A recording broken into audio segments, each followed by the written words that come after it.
This is Amy Chan from CakeDecoratingSchool.com, and if you like cake decorating, you're in the right place. Welcome to our flower series. In this video, we'll be piping Buttercream shrub roses. It's broken down into steps so you can skip ahead, rewind, and rewatch as desired. We're going to make some beautiful colors today for our shrub roses, and we're actually going to make 4, 2 for the petals and 2 for the centers. We're using all American style buttercream, and I'm going to use the following liquid gel colors: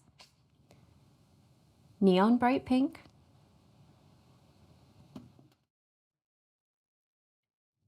lemon yellow,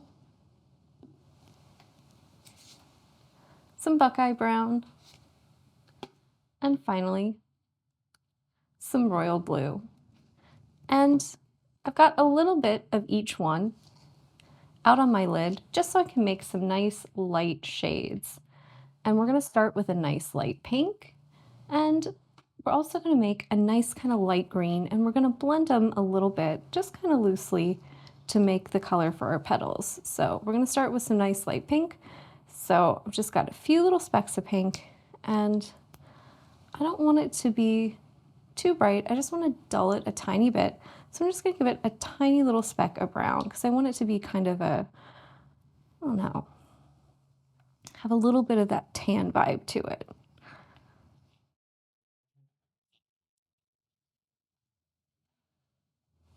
And I just want to get this mixed around, and I want to make sure that it's still in the pastel range, but I want it to have enough of an intensity that it really reads as a nice, light, soft pink color.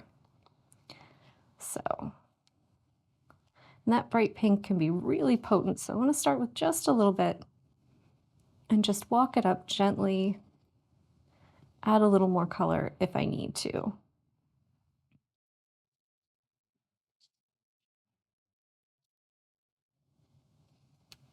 I think just a little bit more. Maybe not as much as I did last time. Just a little tiny bit, just so it has just a little bit more intensity, but not too much. There we go.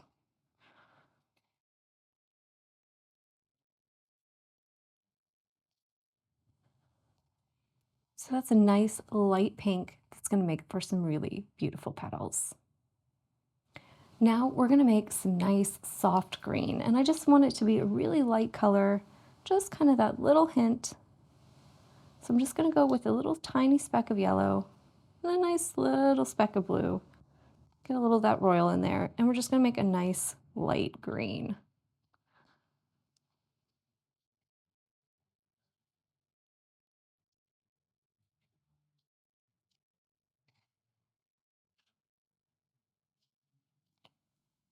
Let's just give this a mix around, see what it looks like.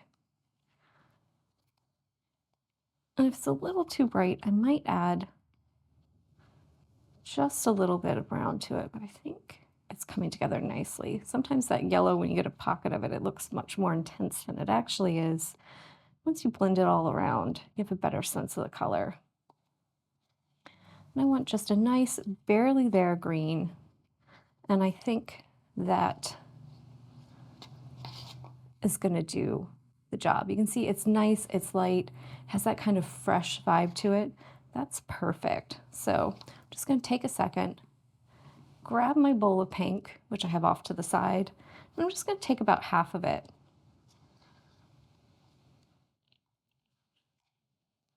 So just half of it on my little spatula here. Leave the other half in its original bowl.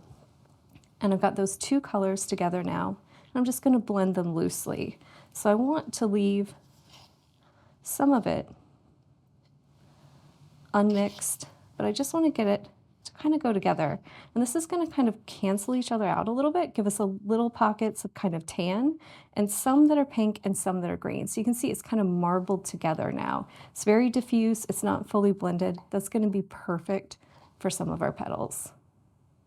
Now we're going to make some brown, and you can see I don't really have a lot in there. We don't need a lot of brown for the centers, we just need a little bit. And I want to make a nice kind of golden brown color, so some nice big specks of that buckeye brown and a nice healthy dose of our lemon yellow. More brown than yellow, but we want it to have that nice kind of golden vibe and feel nice and warm and kind of a little maybe like sunshiny.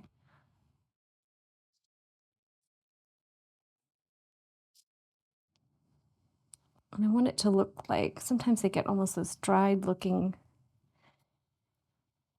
kind of stamens in the middle that are all nice and tightly clumped. And it has that kind of beautiful earthy vibe, and I think that's going to be gorgeous. I want it to be a little bit darker than the colors I made for the petals, but I don't want it to be too dark that it really steals attention away from those beautiful soft hues that we made.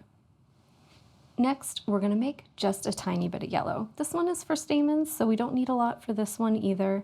We're just going to do a little bit of yellow, and I want it to have a little bit of a more vibrant, slightly more intense feel than some of the other colors we made,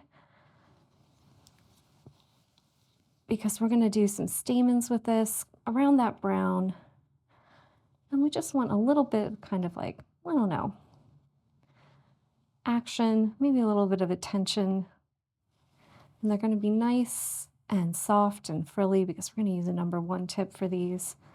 So I just wanted to have just a tiny touch more intensity on the color. And I think that's going to be perfect. We're using 3 bags to pipe our shrub rose today. You can see they're all fitted directly with the tips, and we've chosen some 12-inch disposables. Our bag for our petals, we're using a 126K. So you can see this is a Korean tip. It's got that nice skinny opening for our petals, and it's the number 126.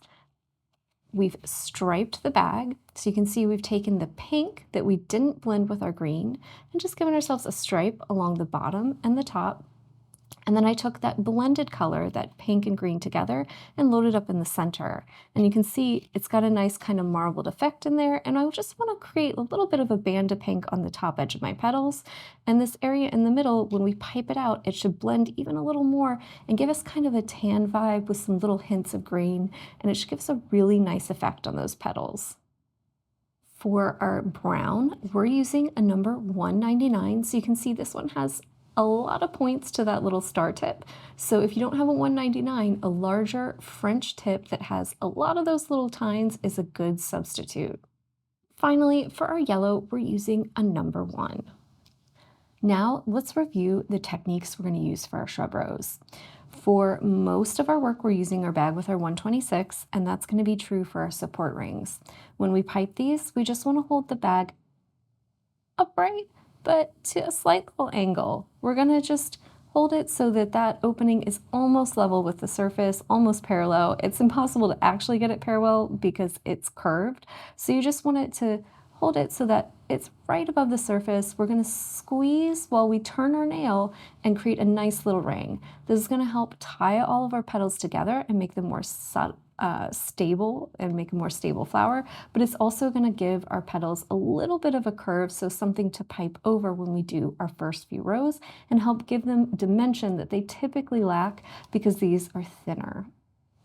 For our petals, we're going to start out doing some fan shapes, and we're going to make kind of a bit of a curve to the outside edge of the fan. So it's just a little different. Instead of just going straight across, think about pulling out in a nice soft curving motion, kind of like you do with a soft arc. We're going to do a 45-degree angle with the bag, and the back is going to be at 3 o'clock. So we just want to set ourselves up. The fat end of our Korean tip towards the center, the skinny end out, and we're going to slide out, pull that nice soft arc, and pull back. So you can see nice, broad, slight curve, and those are going to be just beautiful. We're also going to do some what I call fold-over fans. We're going to do a slightly different motion, but very similar to the ones we did before, and same setup in terms of the bag. So think 45 degrees, 3 o'clock. We're going to start in the middle of where we want the petal to be, and we're going to backtrack and then fold over on itself. So you can see you get a little more dimension, a little more height, and when viewed from the outside, you get these nice kind of curling folds that gives it that look like a little bit of an unfurling petal, like they're kind of curled up inside. And this is what's going to help give our flowers some extra height and body because we're creating folding little layers of petals. We're also going to make some upright fans that are a little bit cupped. And I can't really pipe these in the tray because it requires the support of the petals underneath to get them to stand up since we're using our Korean tip for this one. The important thing to know is we're going to go 45 degrees and instead of off at 3 o'clock, so we get the nice cupped shape and it's easy to pipe them upright, we're going to be at 4:30. So because I'm a righty, my back of my bag is lining up with my right shoulder. If you're a lefty, line it up with your left shoulder. And we're going to do that same kind of motion where we start with the fat end of the tip touching the nail. We're going to pull up though instead of out, across and down. And some of them I'll do straight across the top and some of them I'll give a little wave. So it's okay to give the bag a little wiggle and make some of the tops plain and some just a little bit wavy. For our centers, the first thing we're going to use is a number 199 tip, and this is a nice little French style star tip, and it's just like using other star tips. We want to be up off the surface so that frosting can spread out. We want to squeeze a nice full star and then stop before pulling away. And oh, my paper is giving me problems because it wants to lift up, but that should give you a nice finished star. For our stamens, they're just like they always are. We're using a number 1, so you want to be close to the surface, squeeze, let that attach, and then pull up while still squeezing. And these, I'm probably going to follow the natural shape of the petals. It's going to create a void there in the center a little bit, and then flick them towards the center. And I'll do as many rows as I need to. Sometimes you end up closing in really tightly with your petals, and you don't have that much space, but if you've got a little more space, an extra row of stamens is a great way to fill it in and give your flowers a nice full look. We've gone over our techniques, so now let's talk about how we're going to combine those techniques to create an actual blossom. So for our shrub rose, we're going to start with our 126 and our bag that has that nice green-pink blend in it, and we're going to be holding it upright with just a little bit of lean, and we're going to pipe that support ring. So basically we're going to be towards the outside edge. Want to leave a little bit of a border around the edge of your nail so you have some place for those petals to end and kind of land. So you don't want to be all the way to the edge, just track it in a little bit, and we're just going to squeeze and spin until you get a nice full circle. Then we're going to change up how we're holding the bag. So we're going to be 45 degrees and 3 o'clock, and we're going to pipe those nice little curved fans. So think a nice large fat fan petal that has a nice soft arc or a soft curve to the outside edge. And it's probably going to take 5 to 6 of these to get all the way around. And the important thing is we want to do some of them that are just kind of right next to each other and some of them that overlap a little bit. The overlapping is what's going to help give this flower depth and dimension and kind of build up the height to it since these petals themselves are so skinny and delicate. Once we finish with our first row, we're going to pull the bag just a little closer in. Think very, very little, maybe like a 1/16 of an inch, not very much. So just a little bit closer and do a second row. Start offset from 2 of the ones of the first one and do the same kind of petals. So another round of those beautiful curved fans, and this one will probably take less. So maybe only 4 or 5 instead of 5 to 6. Once we're done with that second layer of those same petals, we're going to switch it up and do some of those fold over fans. And this is what's really going to start to build up the height of this flower because we're going to be making those fold overs. And when we start doing them next to each other, it's going to build up some height to those layers. So we're going to do 4 to 5 of those as a third layer. So pull it just a little closer to the middle and do those fold overs. Once we've done our layer of fold overs, that's where we're going to start doing our nice upright cupped fans. So we're going to change the position of the bag for this one. We've been at 45 degrees and 3 o'clock. Now we're going to move the back to 4:30, and that should change, right, the direction of the opening so that we're set up to pull kind of up instead of out with it and create those nice fans that will sit upright because we've built up these 3 layers of petals previously. We want to do some of them flat across the top, some of them wavy. They can overlap a little bit. That's going to be just perfect. And it'll probably take about 4, maybe 5 if you do them on the small side to fill in and go around that area. So once we've done that, we should be relatively close to closing up that center. There should kind of be just enough room in there to get that nice little star in there, and that's what we're gonna do next. We're gonna take our bag with our brown and our number 199, and we're gonna go right in the middle and pipe a nice big full star. Then we're gonna grab our bag of yellow with that number 1 and go all the way around into a nice layer of those long frilly stamens. And I wanna kind of follow the curve of the petals and then flick kind of up and towards the center. So it has that nice kind of like fold over look that I associate maybe with like sea anemones or something, but nice kind of long tendrils that kind of enclose and encompass some of that center. So it'll kind of block or obscure just a little bit of that brown. And this should give us the nice, beautiful look of an open rose that's like a nice shrub rose style. So lots of beautiful, delicate petals, lots of beautiful detail, and a nice soft color. We're ready to start piping. I've got out my 3-inch flower nail and I have a piece of paper attached to the top. So just a little bit of parchment paper I've stuck on there with buttercream. I've got my bag with my 126K ready to go, and I'm gonna hold that opening almost parallel to the surface. I'm just gonna move in kind of about like 1/4 of an inch from the outside edge of the nail, and I'm just gonna squeeze as I turn. And you can see this is gonna layer on a nice little ring of frosting that's going to allow me to connect all my petals, make sure it's nice and stable, but also gives me a little setup for a little extra height and depth on this flower. Let's get set up to start piping some petals. I've got my bag at 45 degrees. The back end is towards 3 o'clock. I'm just going to start with that fat end of the tip, just touching the surface right there on the inside of my ring, kind of like just right to the inside of it. Right? So not completely in the center, pull out towards that kind of inside edge of that ring.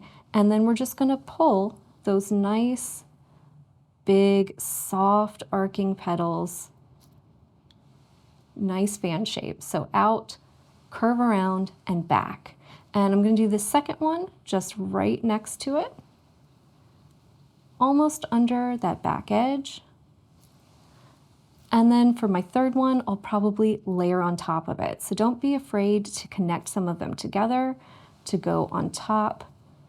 This is what's gonna help build up some height. And it's probably gonna take about 5 or 6 of these, depending on how fat you make them and how much you layer them up to get around. So there we go, nice 4, 5, and I'll probably do a 6th that goes right on top of those last 2. So you can see that's kind of connecting all my petals together, helping to make for a nice stable flower. And because I started overlapping them, it starts to give it just a little bit of depth. Now we're gonna do a second layer, just exact same way we did before. The only thing I wanna do is pull just a little bit closer to the center. So not very much, don't pull as fat. We just wanna create the look of layers of petals. The ones on the bottom are just gonna be a little further out, a little longer than the ones that are on top of them. So I wanna start just a little closer to the center, not too much, and just don't pull out quite as far. And these are going to kind of wrinkle a little bit on top of the ones that you made before. So don't be afraid to just let them fall wherever they do. And you can see this exposes that outside edge when viewed from the top, right? So you want to pull them out just so they fall short of the layer before would be a good way to put it. Make sure I get in the middle. And we're just going to go all the way around doing that. So just a little bit in from our first layer.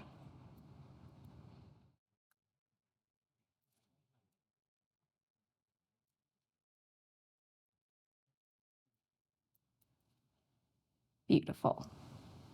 Now it's time for our fold over petals. So those are the ones where we're going to start in the middle of where we want to go. We're going to pull out and loop on top. So don't be afraid to get a little wild with these. It's probably going to take 4 or 5 to go all the way around. I'm going to start offset between some of the ones before. I'll just give you a view from the side. You can see it really helps to build up the height of these. And I'm just going to do them all kind of right next to each other.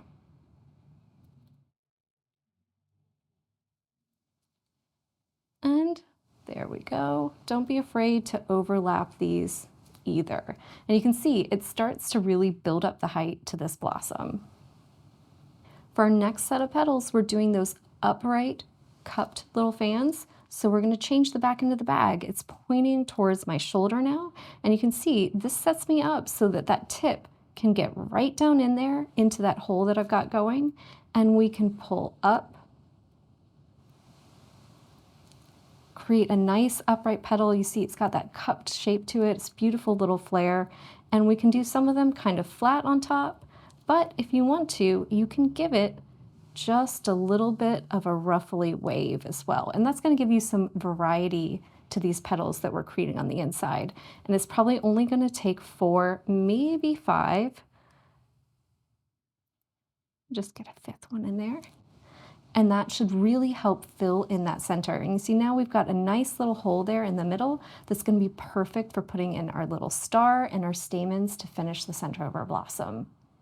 I've got my bag of brown. It's got my $1.99 on it. I'm going to just hold straight up and down, take it down there into that middle, and pipe a nice big full star to really finish it off. We've done our star, so I've grabbed my bag of yellow with my number 1 tip, and we are just going to go in right next to the edges of that star and pull some nice little frilly stamens. So don't be afraid to do more than 1 row if you need to. Just get in there nice and delicate, go all the way around. Anywhere you need a little extra kind of motion or a little extra kind of, I don't know, bit of color, a little bit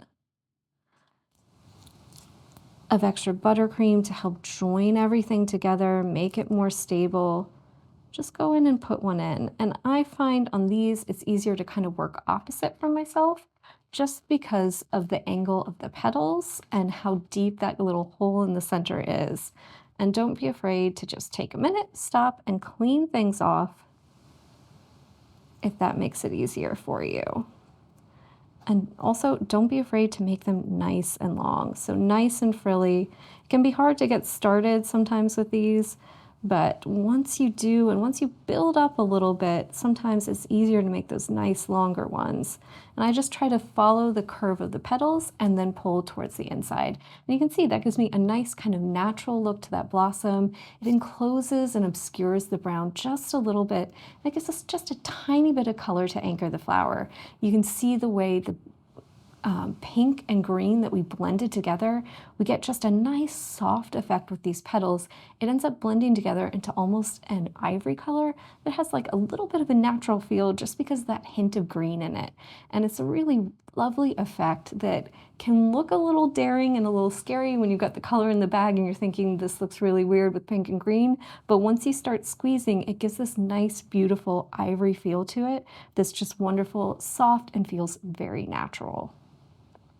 That's all for this video on shrub roses. We hope you enjoyed this lesson, and if you did, try giving some of our others a try. We really love our basic rose video and our daisy for people who are just getting started. If you enjoyed this video and you'd like more about the cake decorating materials and equipment we use, or just some inspirational videos about cake decorating itself, you can follow us on Insta or YouTube at Cake Decorating School. If you'd like to know more about yearly membership and what it entails, you can go to www.cakedecoratingschool.com for more information. And if you're interested in these products, you can check the links in the description.